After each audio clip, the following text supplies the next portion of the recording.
Okay, I'm gonna start where we left off on Monday. So where we left off was wheels on Monday. We were looking at the velocity of the different points, and then we were gonna get into the acceleration, but we just didn't get to that. So I'm gonna briefly review what we found on Monday, which was we were looking at this wheel. And one of the key things we were saying is this was point C, and this point, its velocity is 0. Vc was equal to 0 because it was in contact with the ground. And then we had O here, and the wheel had an omega and an alpha.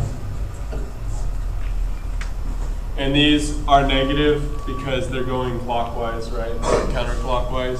And we said that O was just translating because the wheel's rotating and the radius is constant, right? So O is just moving in a straight line, and it had a velocity that was omega times this vector, or cross this vector, where this is RO with respect to C.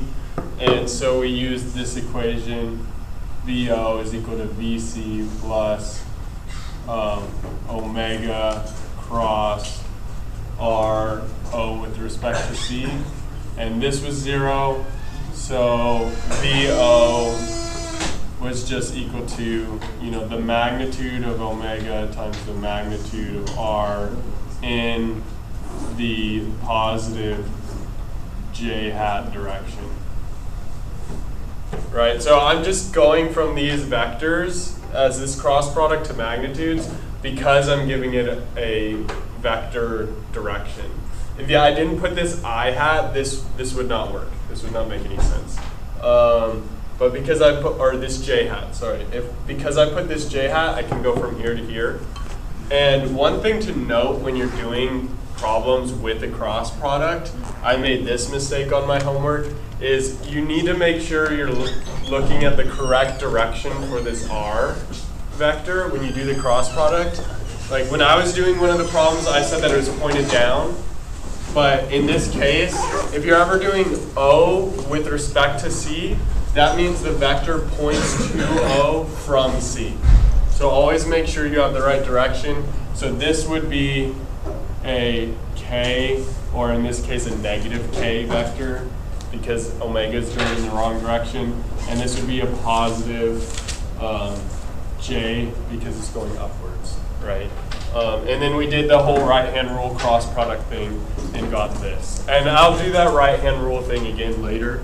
But that's just for the sake of the argument. And then we had A, and we said that A was VA was equal to 2 times omega times R J, oh wait, this is not J hat, I'm sorry. This is I hat. R is J hat, but when we did the cross product, they're going to the right. Right? So this is X, and this is Y. So we got that this was double this one. VA was double VO. And then we did the same thing for B right here. And we got that it was with respect to O. So we got O's velocity, and then the rotation times the radius gave us this velocity, and it was the combination of those two. Right? Does everyone remember this or follow this? Okay. So then the thing that I introduced was the acceleration here, AC, is not equal to 0. And this is really important because a lot of people might say this on wheel sorry? Not equal.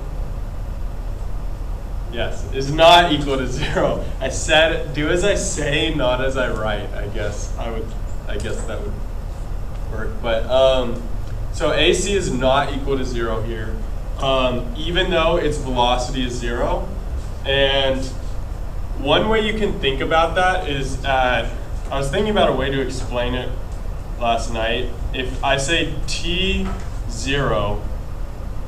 equals 0, So if I call this instant t equals 1 and this t equals 0, then right before t equals 1, you know, we're rolling the wheel back. C is right here, and it's moving downwards. And then at t equals 0, C is here, and it's not moving at all. So this is t equals 1. And then at t equals 2, C is here, and it's moving upwards. So you went from a downwards velocity to a 0 velocity to an upwards velocity, which means your acceleration has to be pointing upwards, right? Even though it's not moving here. So, yeah, now let me just write the general equations for you guys, just to make it clear. For rigid body motion, the main two equations, at least for kinematics, I've written this one before, VA equals VB plus omega cross RA with respect to B, where RA with respect to B is the vector pointing at A from B. And now also, I think I wrote this one last Monday, but just so we remember, the acceleration of A is equal to the acceleration of B plus the acceleration of, well, here, let me write it. Plus alpha cross RAB plus omega cross omega cross RAB. And these two equations, these are all vectors, are your two main equations for rigid body kinematics. You guys should have this on an equation sheet. And the way to understand this one is it's, you know, the acceleration of A is the acceleration of B plus the acceleration of A with respect to B is these two terms here. And these two terms are just your two terms from the acceleration of path coordinates, where this term is your tangential velocity, your tangential acceleration, and this term is your normal acceleration. And if you remember from path coordinates, normal acceleration was equal to v squared over rho, and your tangential acceleration was theta double dot or alpha times r. So these are our two terms. I'm gonna apply this to point C and see what we get. See if we get this upwards pointing acceleration vector that I said we should get. So if I do AC is equal to, we're gonna start from B, so I'm gonna do AC with respect to B. So AC is equal to AO plus AC with respect to O. So if I plug that in, I get AO. We said last time that the acceleration of O was the same thing as omega or alpha times the radius. So here, let me just say that again. We did a little triangle here and did a arc length formula. We said that this arc length was equal to theta times r. And we said that that was equal to the amount of distance that O translates to the right. And then I differentiated that and said that V O is equal to theta dot times r. And then I differentiated that again and said that AO was equal to theta double dot times r, or alpha times r. I mean, you can do cross product, but we know the direction is to the right, so you could just say absolute values. So that goes here. So we get acceleration of O, which is alpha times r. I'm just going to do absolute, I'm just going to do magnitudes and then put an I hat vector there so it's going, we know it's going to the right. And then plus alpha cross RAB, which in this case is RC with respect to O. Here, let me just write this guy out. This guy here is alpha cross RC with respect to O plus omega cross RC with respect to O. And so we got this guy, or we're getting this guy right now. We've just got this guy. So alpha cross RC with respect to O will get us, if we look at these vectors, this is a negative k vector because we said positive is counterclockwise, right? And we said that alpha is going clockwise. So we get negative k cross RC with respect to O is pointing this way. It's pointing to C from O. So it's a negative j hat vector. So this is negative j. And this is where the little right-hand rule triangle thing it comes into play that I use, where you have I, j, k, and you write arrows in the clockwise direction, and this is positive. If you're crossing a k with a j, you're going this way, which is the opposite direction of positive, so you get a negative here. So you get a triple negative. Our j was negative, our k was negative, and our cross direction is also negative. So negative k cross negative j is equal to negative I hat. Does everyone understand how that works? Okay, and also you can only use this method when both of your vectors are only in one direction. Like if R had a like a j and an I component, then you wouldn't be able to do this. But you can do it if they line up just in one direction. So we get alpha cross R, or alpha times R, absolute magnitude, and it becomes a negative here, I hat. And now we need this term. Remember how I said this term is v squared over rho from path coordinates? You can do the cross product here between all of these, and you can either use this, or in worst case, R is not in one direction. You have to actually carry out both of these cross products. But there's a general rule for this, which is that, I'm just gonna write it.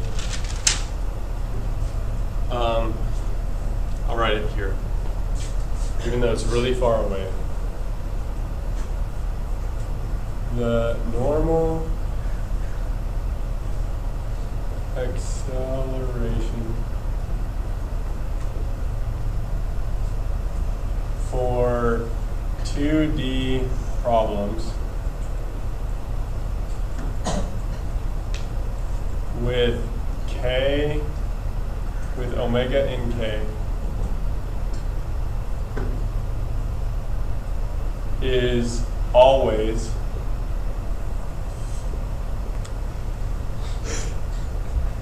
negative the R vector.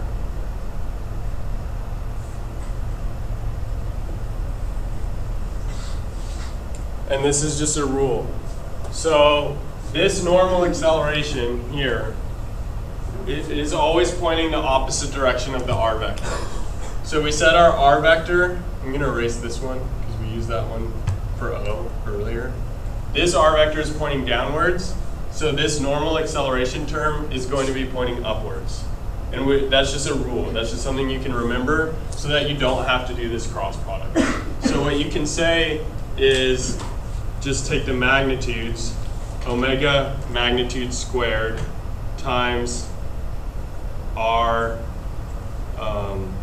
c with respect to O. And I said that it's negative the r vector, so you put a negative here. Does that make sense? This negative makes it point upwards. Just by the rule, by the conventional rule. So we get this for the acceleration of c. Does anyone notice how this can be simplified? Yeah, the first two terms are just 0, right? They just cancel out. So your AC is equal to negative omega squared times r, c with respect to O. And it's negative RC with respect to O, which means it's pointing upwards. So this is your normal, this is your acceleration with respect to C. So it's what we assumed earlier, which is that it's pointing up just from our intuition. So, okay, let me make sure I didn't miss anything.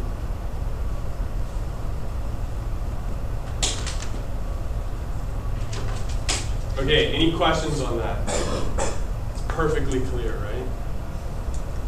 Okay. So that was wheels. And I really wanted to get to instantaneous centers because you guys need it for your homework. But you guys can read the definition here. An instantaneous center is a point on a body that's not moving. So any body that has an angular rotation has an instantaneous center. Okay, I'm just going to write it here. So for example, if I have a link and it's pinned here, and it's rotating, the instantaneous center, otherwise known as IC, is right here. Right, that's pretty straightforward. This is just fixed axis rotation for a rigid body. But what about bodies that are not fixed axis rotation and undergoing general plane motion, where like I have a velocity here and a velocity here? The instantaneous center of rotation does not have to be physically on the body. It can be somewhere miles away. If it's just barely rotating, it's really far away. If it's rotating a lot and not translating much, then the instantaneous center of rotation becomes closer to the body. And if it's fixed axis, then it's on the body.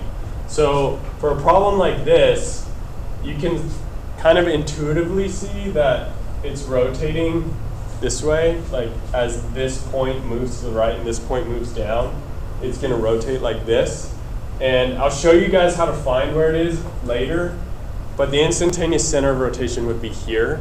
And what that allows you to do is kind of imagine that this body actually looks like this.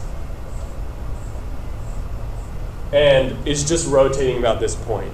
And it makes you, it allows you to treat the rigid body as if it's just general fixed axis rotation instead of general plane motion.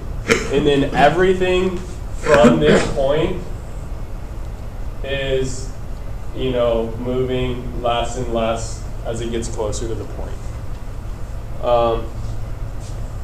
So let's look at, well, let me show you guys actually. Has everyone taken a picture or written this stuff down?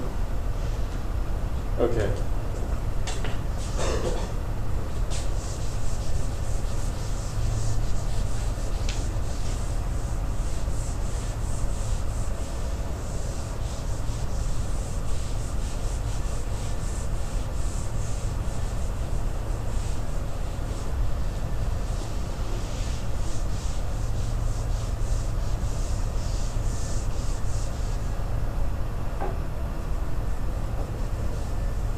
I'm going to leave these two things up here for now. There's two ways to find the instantaneous center of rotation. Your first step is draw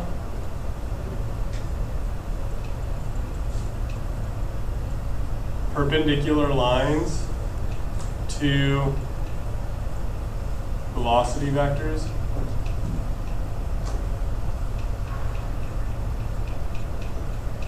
and find where they intersect.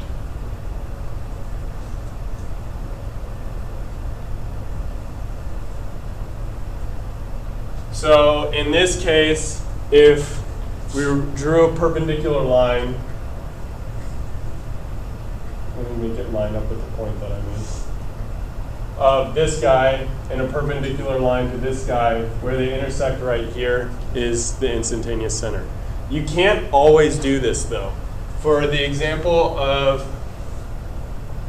a circle or a rolling sphere, a rolling wheel, if you have a velocity here and a velocity here, if you draw a perpendicular line that is for each of those velocities, it's the same line.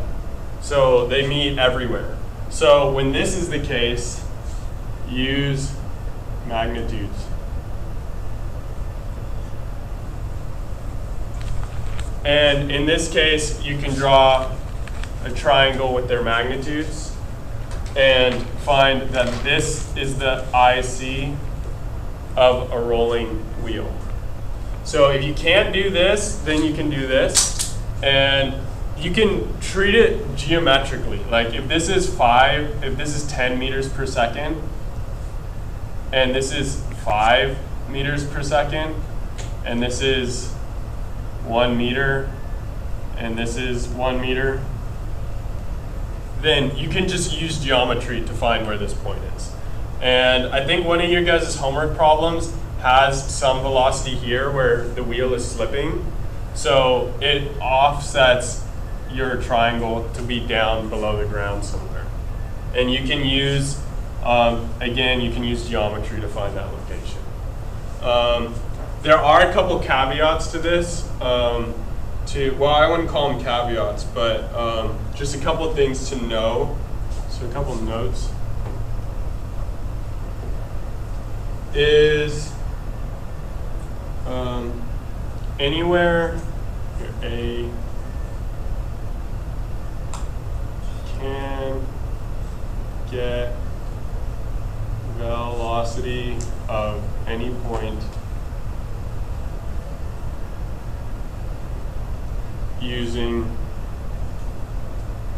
omega cross r, where r is distance to distance from IC.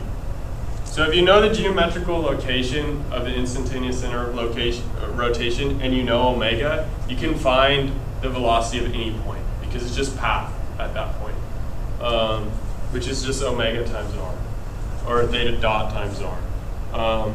B is if perpendicular lines are parallel, then it's not rotating. Then omega is equal to 0. So if I had a case on a rigid body like this, and I had a velocity vector here and a velocity vector here, and you only need to know their direction. If their direction is exactly the same, and I draw these perpendicular lines, and they go off to infinity, and they never intersect, then this is not rotating. Then the omega of this rigid body is equal to 0, and these two velocity vectors have to have the same magnitude because they have the same direction. So this is just general rigid body translation, RB translation.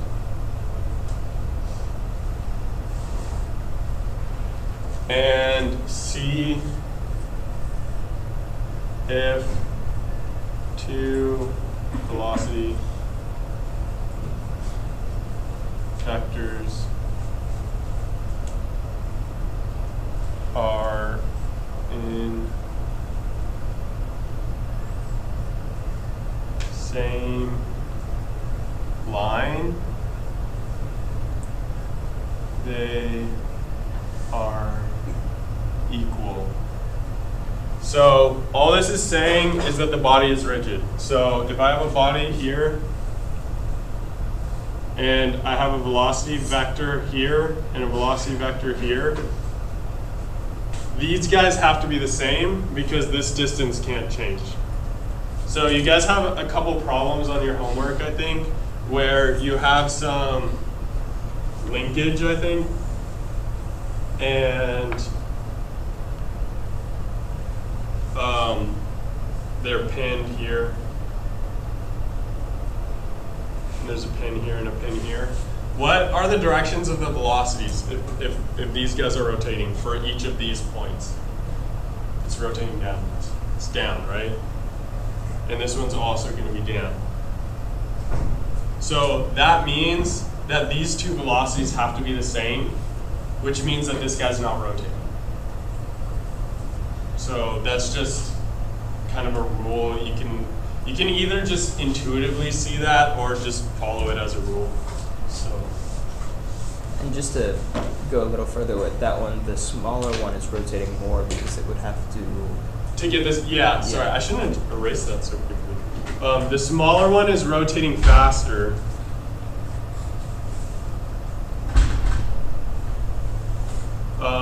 Because its radius is smaller, so in order to get the same velocity here, this guy has to be rotating faster than this guy. And another kind of note about this, I guess I could make a D, but I'll move it over here.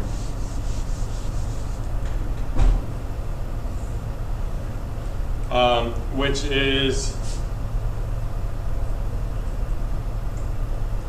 does that make sense? Actually, I lost my train of thought. Let me think. Actually, forget about D. I don't want that just complicates things. Never mind. Okay, what do we have next? Okay, I'm gonna solve an example problem for you guys, but first let's just look at, this is what I was saying before. If you have two velocities, these are the two ways that you can solve for the instantaneous center of rotation. If you have two velocity vectors that are pointing in different directions, you don't need their magnitude. You can just draw a perpendicular line to both of them and immediately get the center of rotation. You need to know like the geometry, like for example, a link, this might be perpendicular or parallel to a link, and this might be perpendicular or parallel to a link, and then you can use the geometry of the links to find where these two lines will intersect. Or in the case of a wheel, if both of their perpendicular lines are collinear, then you do need to know the magnitudes, and you can use a triangle to find this point. And this was just what I drew here, which is this one is this case here. It's just they're perpendicular to each other, so you draw a line and you get your instantaneous center. Okay. So there are multiple ways to solve this example problem. You don't have to use instantaneous centers. You can do it like a previous example problem that I showed you guys, where you find the velocities of each point and you write a cross product for these links to find the velocities. But you can use instantaneous centers instead, which makes it a lot easier. But you can only do that where the geometry works out well. So I would say using this method of instantaneous centers is helpful if you can use it, but it shouldn't be used as a last resort because the geometry can quickly become really complicated if it doesn't line up well. So now I'm going to erase this guy.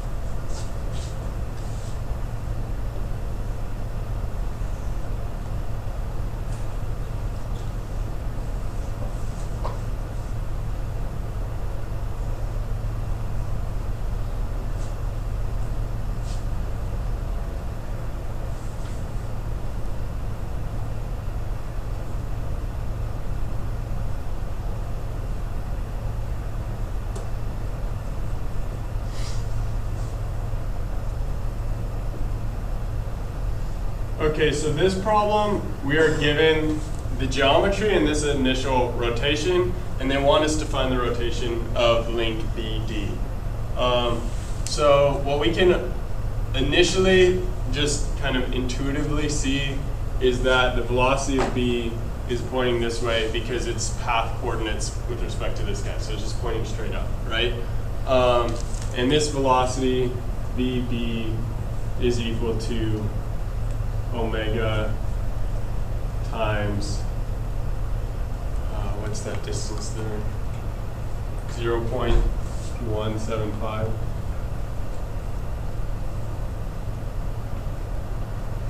Times positive j hat. So that's our velocity of B. And what direction is the velocity of D going to be? Is it going to be upwards perfectly or to the right? It's going to be perpendicular to this link, right? Because this link is rotating about this. So it's going to be pointing this way. And this is the first thing you do with finding instantaneous centers, is finding your velocities. Because then you can draw your perpendicular lines. And as you can see, this guy is perpendicular to this link. This guy's perpendicular to this link. So you can just project the links like this.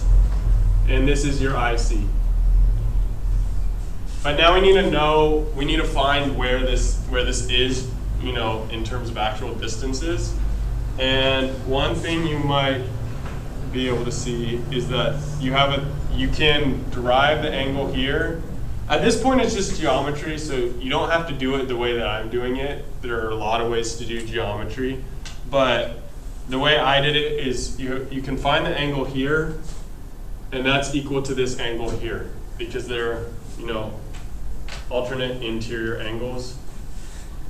In geometry, these are always the same. So this one, we have this distance, which is 0.075, I think. Yeah, and then we have this distance, which was the sum of these two distances, which was 0.275.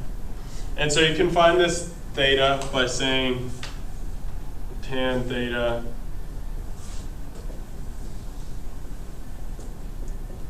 is equal to 0.075 over 0.275.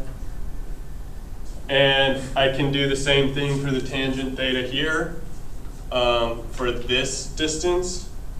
And I can call this distance L here and say that that is equal to L over this height, which we're also given, which is 0.2. And we can solve for L. Does how I got to here make sense?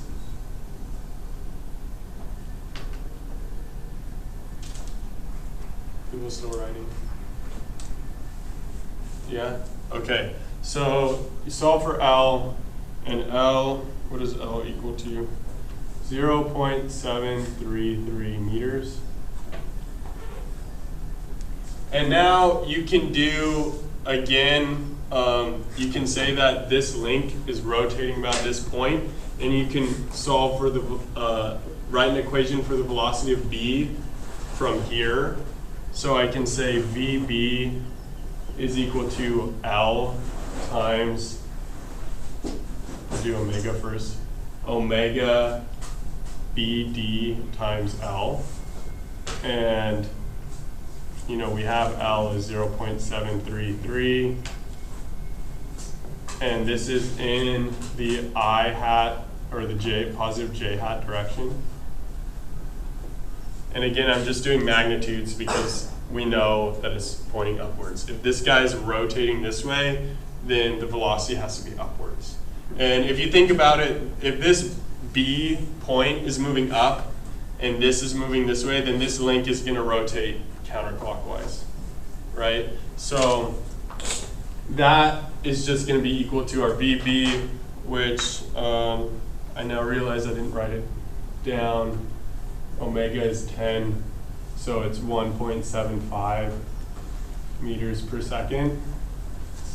1.75.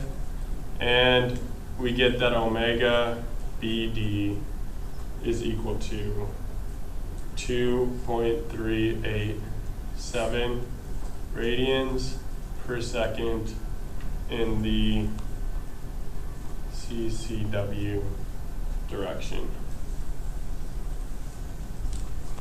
And so that was, we didn't have to do any cross products. We could just, do basically the ratio of this length to this length and this length to this length to find where the IC was, and then write two equations for the velocity of V. And one thing to note here is this: if you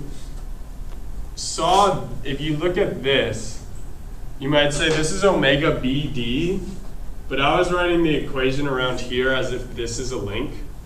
But remember, you can basically write the link as an entire rigid body like this that's rotating about this point, where any velocity is the distance from the IC. So times the angular velocity. So does that make sense to everyone? Okay.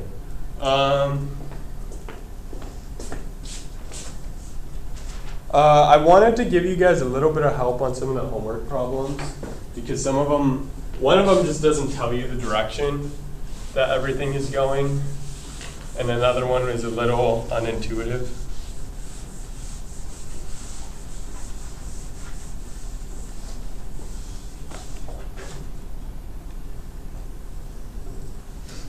So 15.44, they give you a bunch of velocities on a wheel, and the wheel is not rotating, or is not in contact with the ground. It's just translating and rotating in the air. And so they give you three velocities. They give you one here, and they're all at like these different directions. And I said that this is C, B, O, and this is A. The way to solve this one is pretty much the same method that we've been using for a lot of these problems, which is writing an equation for the velocity of a point with respect to other points that you know information. So I can say VO is equal to VC plus VO with respect to C, and I can say VO is equal to VB plus VB with respect to C. And I can set these two equations equal to each other, and that gives me omega, which is what they're asking in this problem. And I guess you guys should be able to figure that out from here, but just remember that this is omega cross R, and your R vectors are going to be pointing towards O. And in this problem, they only give you the X components of these, of VB and VC. So you'll kind of have to intuitively find the directions. But that's how you'd go about solving this problem. And then they ask for the velocity of O, and you do need this third vector here because you're not given the Y components of these, but you're given the Y component of A. So that's how you'd go about 15.44. And then this one was not really intuitive either, 15.CQ5, because they tell you that it's rotating, but they don't tell you which direction it's rotating. It's rotating this way.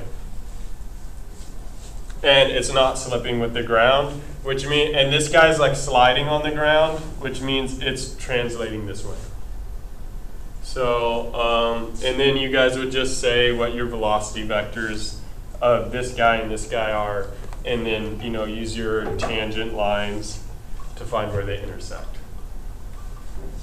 And then there's one more homework problem, which was this guy. This is a case where the wheel is skidding and the contact point is not 0 velocity. So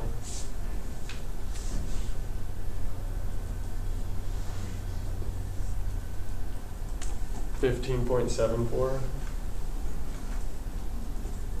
Just be careful not to say that C here, point C is 0, because it says that the contact with the ground is 5 feet per second.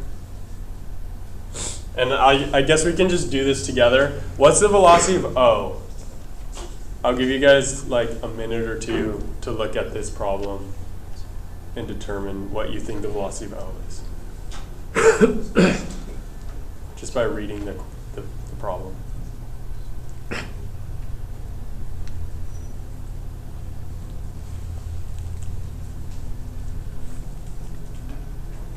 And anyone can say it. Don't all go at once. 40, yeah. Because that's the velocity of the car, and the car is attached to O, right? So I think that should be enough for you guys to finish all of your homework.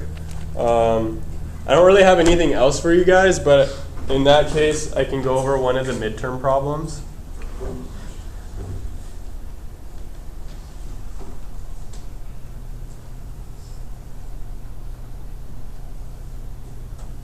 Let's go over this one. Is anybody still writing this down? No? Okay.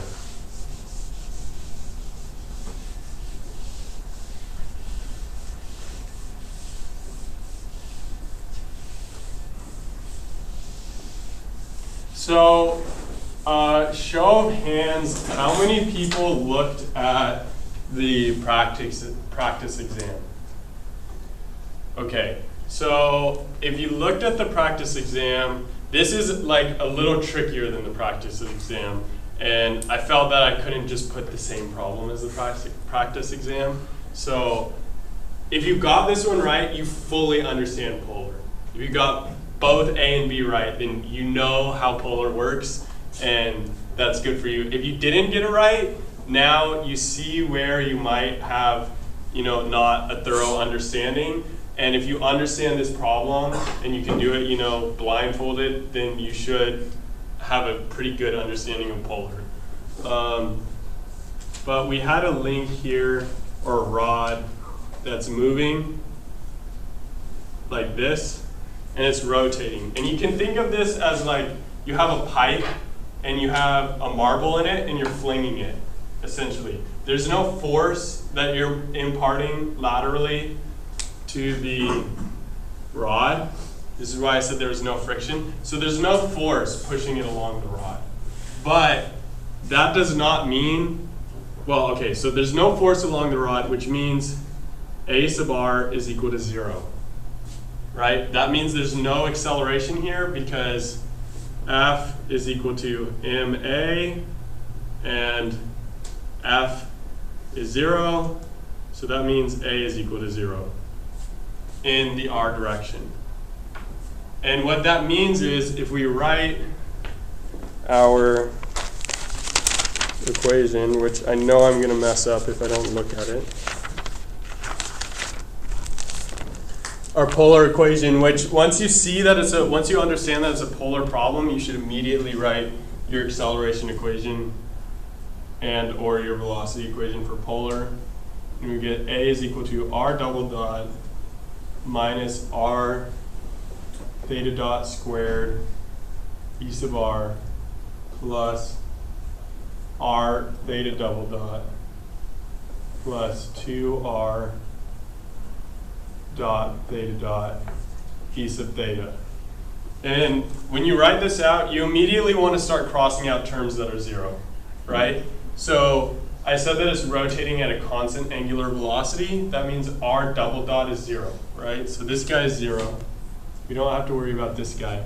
And I just said that the a sub r term is 0 because there's no force in this direction, right? So this is equal to 0. You can't cross it out, but this whole term, this difference term, is equal to 0, which means that r double dot minus r theta dot squared is equal to 0. And I asked, what is r double dot? So you can just solve for r double dot and get that that is equal to r theta dot squared. This is part B. And this is kind of unintuitive because you think, well, if the friction, if the force in E sub r is 0, then the acceleration should be 0, right? So my r double dot should be 0. But the acceleration is not just r double dot. It's r double dot minus r theta dot squared. So the difference of these is 0, but r double dot is not 0. Does that make sense to people? Does anyone have a question on that? Okay, and now this term, I asked what direction is the force on this link, on this slider, in any direction. Since you know there's no force this way, then you can cross out any of these terms here, anything besides A and B, because there's no force in the horizontal direction, so you can only have a force in the vertical direction.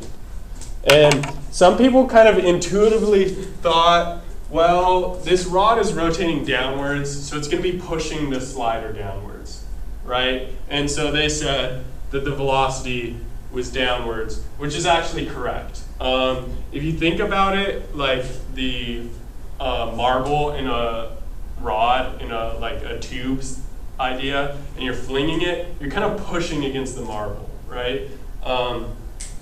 But what they would want on the common final is not just that intuitive understanding. They would want you to explain it with this term here. So I just said that the force is either up or down. So up or down is the E sub theta direction, which is always counterclockwise, and E sub r is this direction. So if you're looking for force in this direction, you have to look at the acceleration in this direction. Because again, force is proportional in the same direction as acceleration. And so we already said this guy is 0. So what's the acceleration in A sub theta? That's going to be 2 times r dot times theta dot. And we said that E sub theta is pointing upwards, right? And this is E sub theta. R dot is positive, right? Because it's sliding outwards. So R dot is positive. So we have plus 2 times a plus R dot times theta dot. What is theta dot, positive or negative? Yeah, because we said E sub theta is pointed upwards. So this is negative theta dot. And so we get a whole term that is equal to 2 r dot theta dot, but in the negative E sub theta direction. And that means it's pointing downwards. So hopefully that helps you guys understand, these polar problems. In exams, especially like in the common final or any exams in this course, they really like to ask about this term, this Coriolis term, because people understand r double dot is just the acceleration down, of the length r. And people understand this term because this is the same as v squared over r from path, essentially. And then this term is theta double dot, which is angular acceleration. But a lot of people have not seen this Coriolis term before, so they like to test this a lot.